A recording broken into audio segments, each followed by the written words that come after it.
Oi, eu sou a Cris Nalmoves e a gente vai falar de um assunto difícil, pelo menos para mim, que é, chegou a hora do imposto de renda. Quer dizer, segundo a Receita Federal, já passou da hora de declarar, diz que menos da metade das pessoas declararam o imposto há 9 dias do final. Aí eu fui pedir ajuda, porque eu falei, eu não sei fazer isso, eu não sei fazer, isso não vai dar certo. E pedi ajuda para as super Danielas. Estou aqui com a Daniela Mazzoni, Daniela Natrielli. Elas são da Ernst Young. A gente foi pedir ajuda para adultos, para esse caso, porque é muito complexo, pelo menos para mim. E aí fiz uma série de perguntas e quero que vocês façam todas as perguntas que vocês tiverem. Mas assim, meninas, não precisa ter nenhuma vergonha, porque eu sou uma besta para esse assunto. Então, pode perguntar qualquer coisa, mesmo. Meninas, muito obrigada por vocês terem vindo ajudar a gente nesse momento espinhoso da nossa vida, porque a gente sabe gastar dinheiro. Controlar o dinheiro e declarar o dinheiro é outra coisa. Então, eu queria fazer uma pergunta primeiro para vocês assim. Pouquíssima gente declarou até agora, né? Segundo a Receita, menos de 50% das pessoas fizeram. Cris, isso, antes de mais nada, a gente que agradece aqui o convite, é um prazer estar com vocês. Isso é típico do brasileiro, né? A gente sempre deixa para a última hora.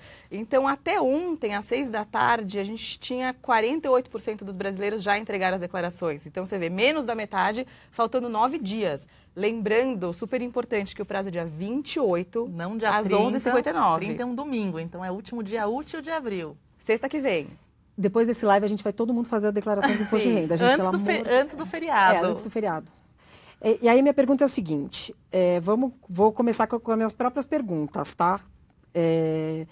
Por exemplo, por que as pessoas são pegas na malha fina? Aonde é que a gente erra? Quais são os erros, as bobajadas que a gente faz e que depois dá problema, a gente paga multa, enfim. Eu já paguei multa há alguns anos na vida, na verdade. Acho que o primeiro ponto, né, Dani, é deixar para a última hora. Porque o que acontece? A gente deixa para a última hora e acaba fazendo na pressa, acaba não revisando, não olhando mais de uma vez, enfim. Então, a nossa recomendação é, gente, faltando 9 dias, faça o mais rápido possível, vá separando a documentação, por favor. Então, vai atrás do informe.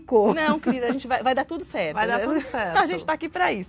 Então, separe o informe de rendimentos, garanta que você reportou na sua declaração exatamente o que está no informe. Qualquer número trocado cai na malha fina, porque o que a empresa declarou, o que o médico declarou, eles cruzam o CPF com o CNPJ. Então, se você trocar um número, e a pressa deixa a gente fazer isso, né? Aí você cai esse é um dos principais... 50% das pessoas que caem na malha fina é por inconsistência entre a documentação apresentada, por exemplo, pela empresa e o que você reporta na declaração. O que o médico reporta e o que você reporta de dedução, exatamente. Não, meninas, eu tinha trazido até meu computador para fazer a declaração. Falei, não, vou fazer minha declaração ao vivo. não. Mas eu fiquei com muito medo de parecer muito monga, vou fazer depois. Por isso que eu estou cheia de pergunta. Meninas, aliás, a Rafa tá lá na mediação. Mandem todas as perguntas aqui no nosso Facebook. Perguntem tudo. Não fiquem com nenhuma dúvida. Vamos tentar resolver esse assunto juntas hoje. Deem as mãos, irmãs. Vamos lá. Vai dar certo isso. Outra pergunta. Tô devendo para o banco. Tô no negativo. Eu preciso contar isso para o Leão? Como é que funciona isso? Então, pela legislação, se a conta está negativa, é uma dívida que você tem. Então, você deveria reportar na parte de dívidas e ônus reais uma conta negativa. Só que se a conta está até R$5.000, você não tem a obrigatoriedade de declarar. Se você quiser, se tiver R$10 negativa, R$1.000 negativa, se você quiser declarar, você está fazendo a declaração, prefere colocar, você coloca. Mas o mandatório se ela tiver 5.000 ou mais, aí você tem que reportar. Aí você põe 5.001. 5.000 redondo, a partir disso você tem que contar. Aí você declara, o código 11, põe lá, banco X, conta corrente número tal, e o valor. Em 31 de dezembro de 2015 estava positivo, então vai estar 0, porque ela vai estar em bens. E 31 de 12 de 2016, por exemplo, 5.000 negativa. Aí, a pergunta aqui, essa é bem particular, na verdade, que eu queria fazer, que é o seguinte, qualquer pessoa pode declarar o imposto, da onde surgiu a ideia, aliás, para contar para vocês, de onde surgiu a ideia, eu falei, puta, eu preciso de ajuda disso. Eu falei, esse ano eu vou declarar sozinha, adulta, vou fazer 40 anos esse ano. Eu falei, não é possível que eu não saiba declarar meu imposto de renda. E aí comecei a declarar, coloquei lá, Elizabeth Cristina Nalmoves, fui colocar a data do meu aniversário, rolei a tela. e vi o tamanho do negócio assim. Fechei o computador e falei, gente, não vou conseguir. Não vou conseguir, preciso de ajuda. Aí, qualquer pessoa pode fazer a declaração de imposto de renda. O ano passado eu fiz com contador. O que eu faço esse ano? Como é que eu... Como é que você começa? De onde eu saio? Então vamos lá, o começo. Entra no site da Receita Federal, www.receita.fazenda.gov.br. É que eu passo chutando todos os dias, já deu... Entra lá e vai logo na primeira tela tem Programa IRPF 2017. Uhum. Clica lá e baixa, faz o download do programa. Esse ano, você não precisa fazer o download do programa da declaração mais do ReceitaNet, que é aquele programa que faz o envio. Você só faz o do programa. Fez? Ok. Então, já temos o programa no nosso computador. Vai clicando, do lado esquerdo, você tem todas as abas que têm que ser preenchidas. Começa aba por aba. Então, a primeira, informações do contribuinte, que é onde você põe seu nome, seu CPF, endereço, qual é a sua profissão. Acabou a primeira aba. Vamos para a próxima aba. Rendimentos recebidos de pessoa jurídica. É onde você vai reportar o que você recebeu do teu empregador. Vai para bens. Ali você reporta todos os bens que você tem. Tem que colocar a posição de quanto você tinha em 31/12 de 2005 e 31/12 de 2015 e 31/12 de 2016. Vai em dívidas, no caso da conta negativa acima de 5 mil, reporta na dívida. O próprio programa, ele vai fazendo o cálculo automaticamente conforme você vai imputando essas informações. Agora, uma pergunta que acabou de me ocorrer. Se for cartão de crédito... Se você não pagou, se você tem a dívida com cartão de crédito, é também a mesma nesse coisa. mesmo lugar. Então, não é assim, se está para vencer a fatura, não. Porque mas se você deve o cartão... aí sim, que é uma dívida também. Você tem a dívida com cartão de crédito. Meninas, deixa eu fazer uma pergunta. A Vânia pergunta aqui. O que acontece se não declarar? A gente não está contando com essa possibilidade hoje, gente. Vamos declarar, vai. Mas se aconteceu, não declarou, tem 2 feriados, o que acontece? Eu acho que vale lembrar aqui, né, Dani, quem é obrigado a declarar. Ah, sim, pronto, então, vamos lá. Quem é obrigado a entregar a declaração agora, referente ao ano de 2016? Então, quem teve rendimentos acima de R$ 28.549, rendimentos tributáveis, quem teve rendimentos isentos ou tributados exclusivamente na fonte de valor igual ou superior a 40 mil... Isso é tipo, eu sou CLT, é isso? CLT você entra nos 28, naqueles 28 mil. Então, você recebeu 30 mil... e veio o informe de rendimentos da empresa. Que é o salário, mais férias, enfim, tem que declarar. O isentos é rendimento de poupança, pode ser lucros e dividendos. Tipo, tem um... Ai, que sonho, eu queria muito fazer essa pergunta real. Tem uma herança, ela está depositada, tem uma grana que me pinga ali. Também. Entra também ali. Ou quem tinha em 31/12 de 2016, a somatória dos bens dava 300 mil reais. Que é conta, mais casa, mais carro, enfim, a soma de tudo. Esses são os principais requisitos, porque tem outros, assim, vendeu imóvel, teve ganho de capital. Atividade rural, quem tem fazenda, tem uma série de obrigações. Então, se você se enquadra nessas obrigações, você tem que declarar. Em algum momento do mundo, gente, a vida do rico tinha que ser um pouquinho mais difícil que a vida do pobre. É isso, pronto. E aí, Cris, então tem que declarar. Por quê? Respondendo a pergunta da leitora, se você não declarar, a Receita Federal ela vai ter essa informação, por exemplo, do teu empregador.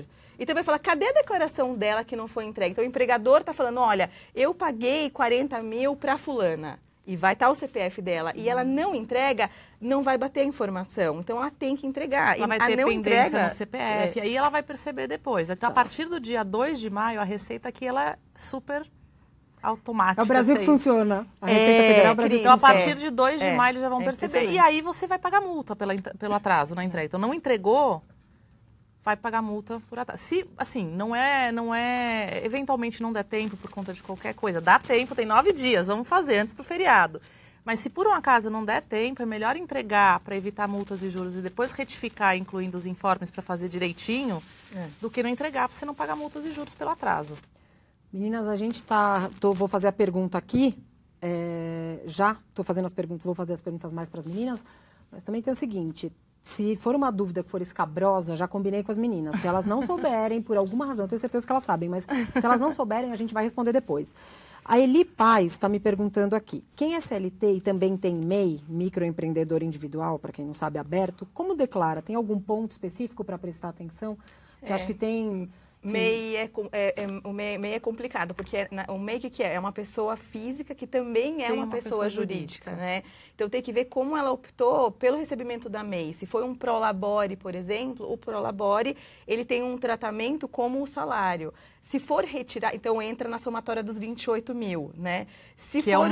seria como um rendimento de pessoa jurídica. Ele vai, não é uma CLT, mas até aquele informe de rendimentos, aquela carinha, então vai estar lá somando aos rendimentos do trabalho dela. Agora, e se ela optou por fazer retiradas de dividendos, aí é um rendimento isento. Então, lembrando que ainda que a MEI, ela seja seja a personificação de uma pessoa jurídica, os impostos não se confundem. Ela tem que fazer a declaração dela, contribuinte. A da MEI é outra coisa. Óbvio que os rendimentos da MEI entram na declaração dela, mas são declarações separadas. Tá difícil tua vida, Eli. Com relação à pensão judicial, onde lança? Nos alimentos ou nos rendimentos pagos? Alimentos? É isso mesmo? Tá certo? Então, se eu tô pagando a pensão alimentícia, então eu como pagante, né, pagando, eu vou declarar em pagamentos. Então, eu vou colocar... É a Marie que está perguntando, gente, desculpa. Marie, então se eu tô pagando, a Marie está pagando a pensão alimentícia. Então, ela vai colocar como alimentando o filho ou o ex-marido, né? Depende de como está a sentença judicial. Então, você precisa ler muito bem a sentença judicial para entender para quem você está pagando. Então, ela vai declarar em alimentando, que está logo abaixo, se você seguir como a Dani falou, tem os campos, as abas, está lá alimentando. Põe o nome, o CPF, a data de nascimento. E em pagamentos, o código 30, se não me falha a memória, vai colocar, de novo, já puxa alimentando, e o valor total de pensão alimentícia. Se eu recebo a pensão alimentícia, se a Marie recebe, ela tem que ir no quadro que é rendimentos de pessoa, recebidos de pessoa física ou exterior, que está logo abaixo do rendimento de pessoa jurídica. Então, lá tem um campo, rendimento, pessoa física, aluguel, outros. Lá ela coloca o valor mês a mês que ela recebeu, porque o rendimento de pensão alimentícia está sujeito à tributação. Se ela pagou, é dedutível. Se ela recebeu, é tributável. Lembrando que esse rendimento ele é tributável mês a mês. Tem que ver se está dentro da tabela progressiva, qual é a faixa qual a alíquota que ela está, se ela está na alíquota de isento, ou de 7,5%, 15%, 22,5% ou 27,5%. Aliás, aí uma pergunta. Me divorciei. Tem alguma coisa em especial? Como é que funciona isso? Como é que você divide ali quem fica com o quê para declarar no imposto de renda? A questão do divórcio, o que acontece? Tem que ser observado se teve a separação judicial de fato. Então, vamos fazer de conta, eles separaram, teve só a separação de corpos, a esposa saiu de casa, o marido saiu de casa, enfim. Continua da mesma forma que vinham declarando. Então, se os bens do casal estavam em apenas uma declaração, continua da mesma forma. Se houve a separação judicial, ainda que não tenha havido a partilha, já tem que fazer a separação. Então, vamos fazer de conta que essa separação, houve a separação judicial em 2016, tá? E eles estão apresentando agora, em 2017, a declaração relativa a 2016. Já tem que separar os bens. Então, dependendo se eles eram casados com comunhão total de bens. Os bens de ambos são de ambos. Então, provavelmente vai ficar 50% para cada um, já faz a separação.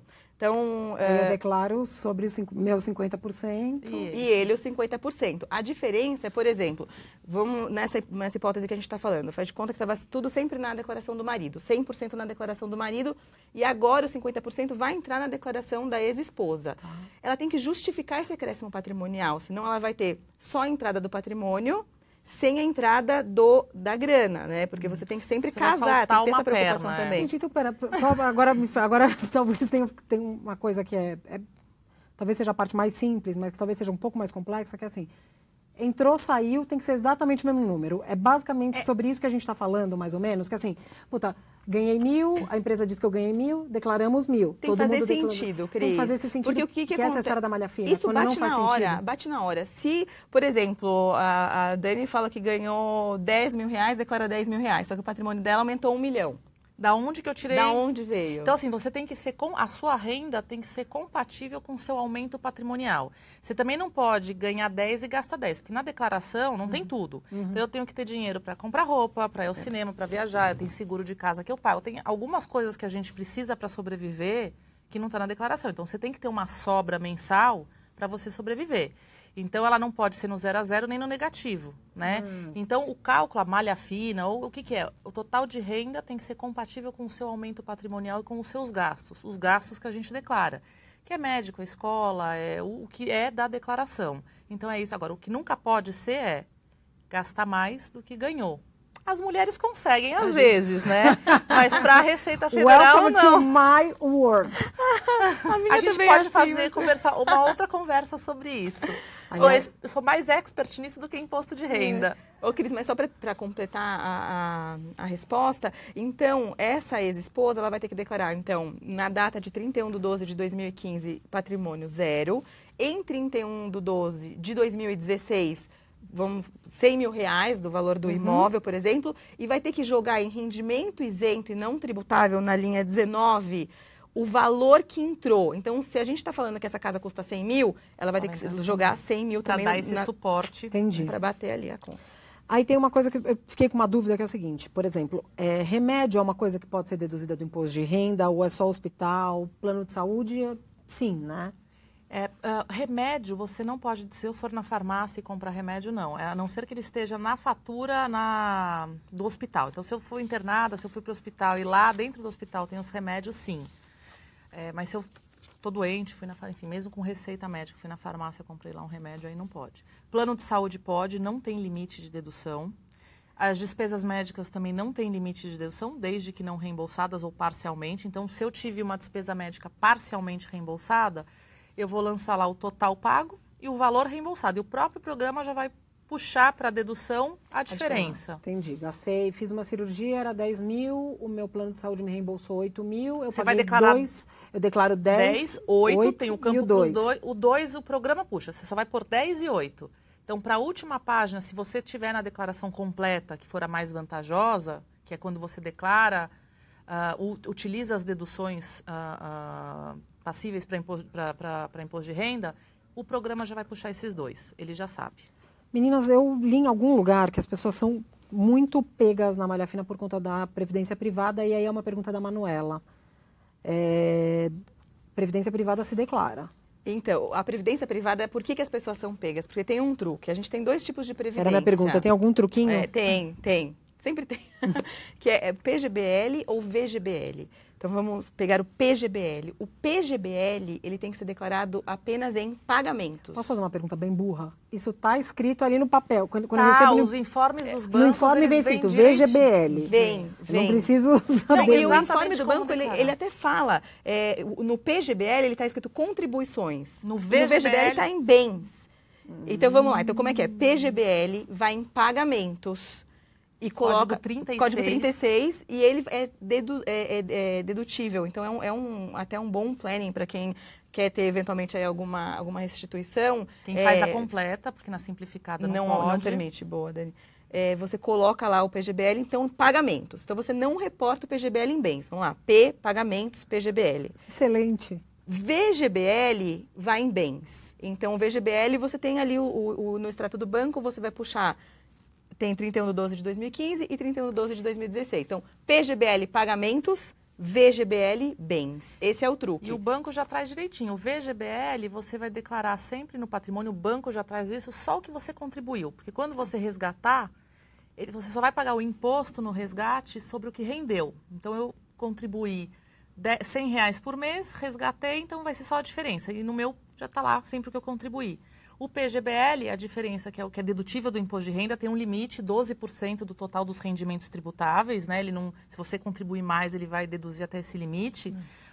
Mas o PGBL, quando você resgata, a tributação é integral, é sobre tudo. O que você contribuiu, mais o que rendeu. Você tem um benefício agora, mas depois você tem um problema. Entendi. Agora, por exemplo, eu tenho previdência aqui da Editora Abril, que está na Abril Prev.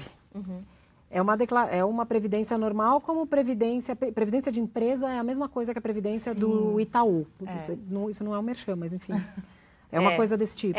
E normalmente é PGBL. Tá. Então ele é dedutível. Joga Deve lá na estar declaração. no seu informe de rendimento, Com tá lá, o certeza, total de rendimentos tributáveis, o INSS, a terceira linha é o que você contribuiu. Tá. Meninas, união estável. Como é que isso funciona? É só se a gente tem bens em conjunto? E como é que declara isso? Ou tanto união estável hétero quanto união estável gay? Como é que funciona isso? Então, você, desde que você tenha tanto para hétero quanto para homossexual, você pode declarar, pode ser dependente do imposto de renda. Então, desde 2011, que os casais homossexuais podem ser declarados, então, ou união estável, ou acordo judicial ou contrato feito em cartório, acordo feito em cartório.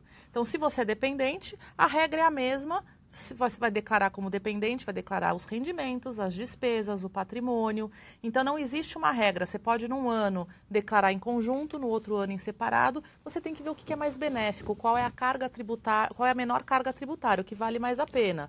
Porque, normalmente, quando o casal...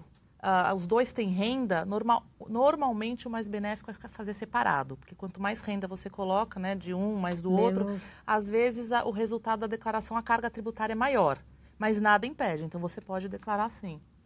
Tá. As meninas estão aqui me fazendo outra pergunta, que é: poupança entra na mesma coisa do informe de rendimento, vai lá no banco, tá lá tem X na poupança. Eu estou repetindo, porque para parecer que eu estou sabendo, já estou entendendo alguma coisa aqui, mas é mais ou menos isso. É isso 31 de dezembro de 2015 eu tinha X dinheiros, 31 de dezembro de 2016 eu tinha X dinheiros e declara esse valor. E a renda da poupança é isento. Então o banco já vai mostrar quanto que rendeu no ano. Aí tem eu não lembro de cabeça a linha, o número, mas em rendimento isento tem um campo para lá, rendimentos de aplicação, de caderneta de poupança, e coloca o valor. Esses códigos todos que vocês estão falando estão lá na declaração. Estão aqui dentro, guardados. A declaração, na verdade, não é porque a gente faz isso todos os anos, há 20 anos. Hein? Eu faço desde ontem, 20 anos, eu era uma criança 20 anos atrás. Fale por você, mas, né? Mas assim, ele é bem autoexplicativo, o programa da Receita Federal. Precisa ter um pouco de paciência, mas se você der uma fuçada ali, ele responde bem. E outra dica também importante, Cris, é que no site da Receita Federal você tem o Perguntas e Respostas, que a gente chama de Perguntão. Ele é o nosso pai dos burros para imposto de renda. Então, dentro do Perguntão, a Receita compilou as dúvidas mais frequentes dos contribuintes. Tem tudo que você imagina. Tem muita pergunta e muita resposta. Então, eles dão ali todos os passos para a gente. Então, no caso de dúvidas, alguma que eventualmente a gente não consegue sanar aqui, entra lá, vale a pena dar uma olhada. Se chama Perguntas e Respostas, Imposto de Renda 2017, no próprio site da Receita Federal. Excelente. E por isso, não deixa para a última hora, porque se você tem dúvida, se você deixar para a última hora, não vai dar tempo de você tentar. Para quem não está familiarizado com o programa, aí é que pode fazer alguma besteira por não ter conhecimento mesmo. Aí, por exemplo, supondo que o ano que vem a gente seja mais organizada, né? A gente vai se preparar. O que eu tenho que prestar atenção no decorrer do ano, para quando eu chegar nesse período, quando faltarem 9 dias do ano que vem, já tá tudo mais fácil na minha vida. Porque agora eu tô essa pessoa que, eu fico no e-mail, vocês me perguntaram, eu fui procurar. Eu troquei de carro, então deve ser assim, meu Deus do céu, onde está a nota fiscal do carro? Onde está não sei o quê? Onde está não sei o que lá?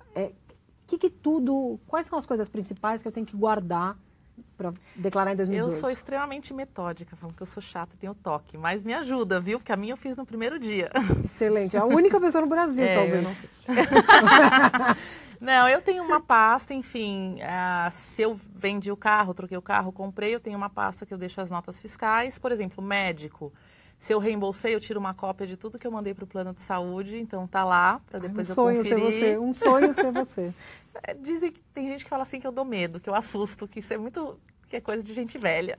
Não, eu tô achando excelente. Hoje, há 9 dias do imposto de renda que eu não tenho um papel, eu tô achando maravilhoso. Então eu tenho a minha pastinha que eu separo. Se eu, que eu não tenho plano não reembolsa por qualquer motivo, eu deixo lá. O ano passado eu resgatei meu FGTS, eu deixei em 2015, né? Para 2016. Então eu deixei lá o papel da Caixa para eu lembrar, porque senão eu também não ia lembrar o valor exato. Então eu deixei o extrato do banco, quanto entrou, o da Caixa. Então, eu vou separando por... Todos esses documentos... Eu tenho uma pasta imposto de renda. Todos que têm algum tipo de impacto. Então, são os informes, alguma movimentação de bens, as deduções permitidas, que são dedução a despesa médica, enfim, dentista, plano de saúde, e vai separando. Essa época fica mais fácil, realmente.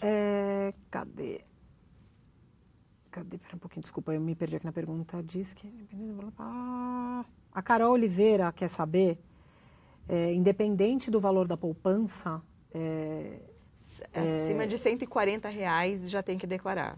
Conta corrente, poupança.